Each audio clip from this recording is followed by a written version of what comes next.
Very warm welcome to Thoughts for the Day from St Peter and St Blaise Somersall Herbert, one of the South Dales parishes. Welcome to all who follow us online. This morning I want to begin a series of talks on some of the history of our churches in the South Dales. As you might imagine, many of our churches date from 900, 1,000 years ago, and there's a great deal of storytelling to be drawn on from the history of our parishes. I'm going to start this morning with St Paul's, Scropton, of which I'm fortunate to be rector. St Paul's is a church with a very interesting history, and a history that is not only local but national. But as the fourth building on the site, some of St Paul's history is well hidden. This includes some very fine funerary monuments, which the Victorian restorers, looking for more seating, put out of sight in the tower. One grave slab, however, is still on the south wall, the alabaster grave cover of William Shaw. It's a very great shame that this large slab of stone is not more widely known. What do we know of the Shaws? Well, the Shaws were a well-established merchant family from Derby in the 15th century. William's connection with Scropton, actually with its sister village Foston, came through the Agard family, who throughout the late Middle Ages owned Foston Hall, which is now HMP Foston. We know the Shaws offloaded at least one of their daughters to the Agards of Foston, and this seems to have been William Shaw's sister. We don't know her name. The Agards had been employed for decades as officials of the Honour of Tutbury, part of the Duchy of Lancaster. In 1451, they sent their son William to London, where he was apprenticed to one John Rankin, later entering the Mercers' Company.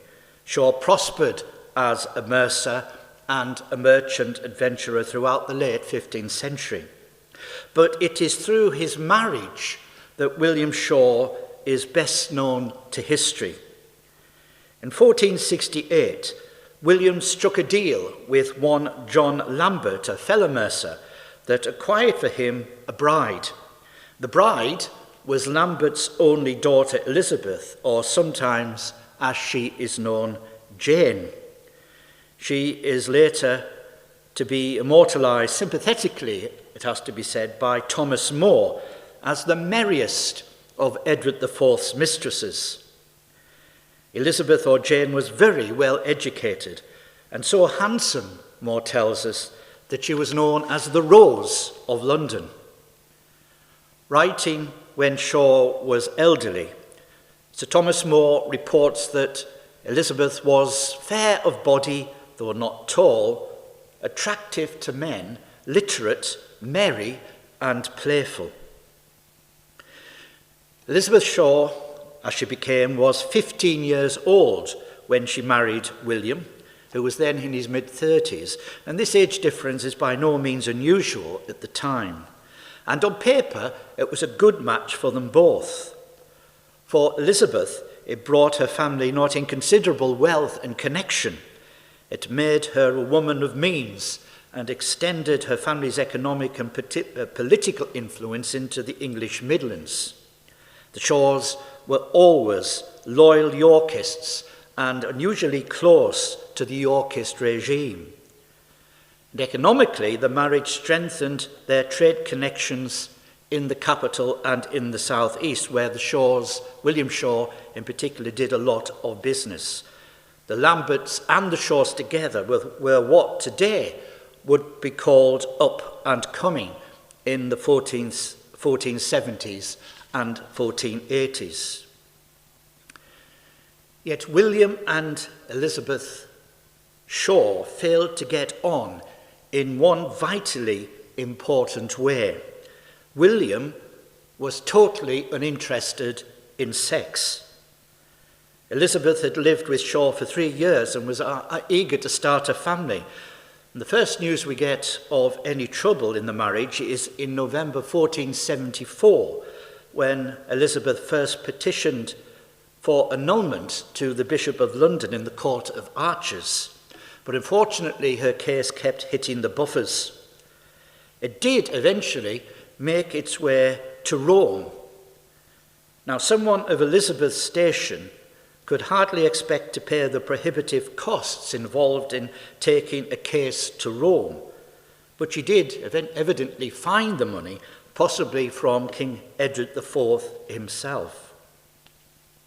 Now, we know all this from Frederick Pedersen's Marriage Disputes in Medieval England, and I'm not going to quote any of the details because they're far too lurid to publish on YouTube.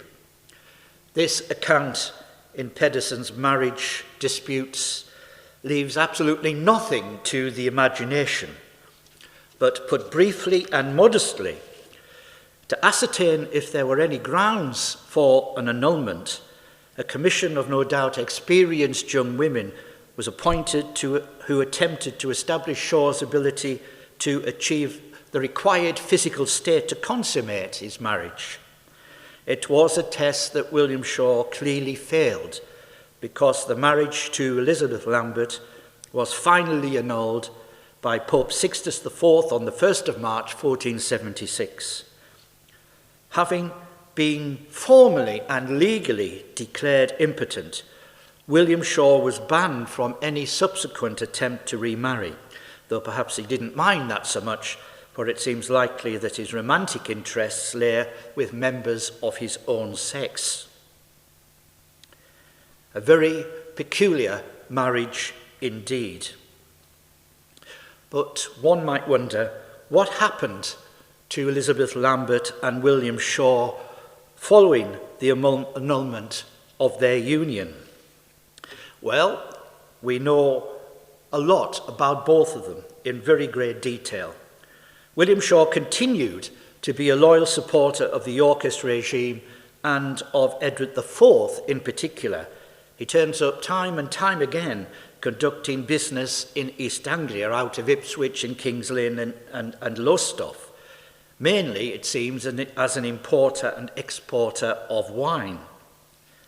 But what of Elizabeth Lambert, as she indeed became again after her annulment? It's not known when she met the King, Edward IV, though it may well have come through William Shaw himself, given his very close Yorkist connections. The evidence that she became the King's mistress is exclusively due to the writings of Sir Thomas More. According to this account, Elizabeth's relationship with Edward, who was 11 years her senior, lasted until his death in April 1483. According to popular accounts, it is normally claimed that the king was a notoriously unfaithful man who simply cast off women as soon as he had had enough of them. And if this is true, Elizabeth must then be unique, and that she remained very close to Edward IV throughout the last decade of his life, until his death on the 3rd of April, 1483.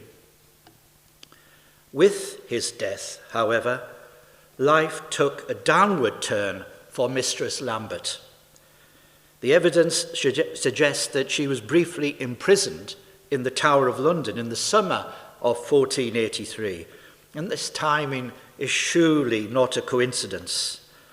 The death of Edward IV on the 3rd of April brought with it the end of his royal protection, so the enemies of the Lamberts pounced.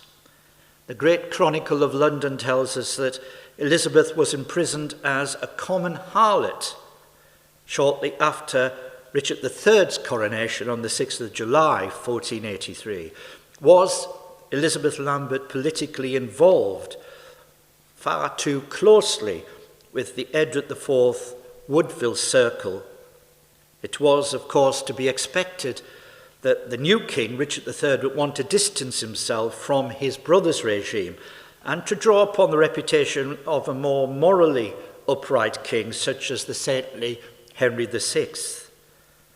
An attack on the previous regime did indeed come in the form of Titulus Regius, which, whilst emphasising the immorality of Edward IV's court and the looseness of his living, personal living, much given over to lechery, also disenfranchised and bastardized Edward IV's sons, the so-called princes in the Tower.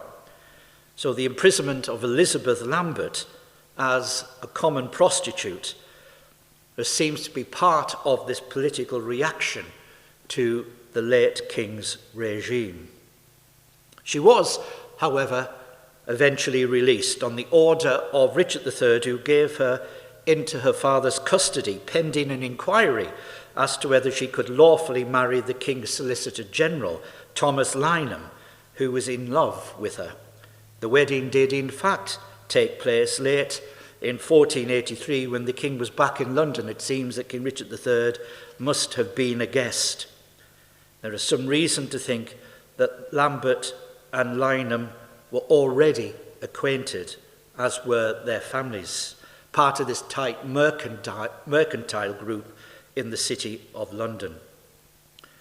So what happened to the Lynhams, Thomas and Elizabeth? They survived the violent regime change in August 1485. Thomas, in fact, became controller of the rolls in Arthur, Prince of Wales's household. He died in July 1518. By then, Elizabeth had long retreated from the public eye. Sir Thomas More, who knew her in later years, tells us that she had a soft and tender heart, yet he said, "Me delighted not so much in her beauty as in her pleasant behaviour." She died in 1527 and is buried in Hinksworth, Hertfordshire. If you're ever in South Derbyshire, do drop into St Paul's Scropton and say hello to Elizabeth Shaw, Elizabeth Lynham, Elizabeth Lambert, and say hello to her husband, not so husband, who, though peculiarly married, seemed little interested in a woman who caught the eye of a king.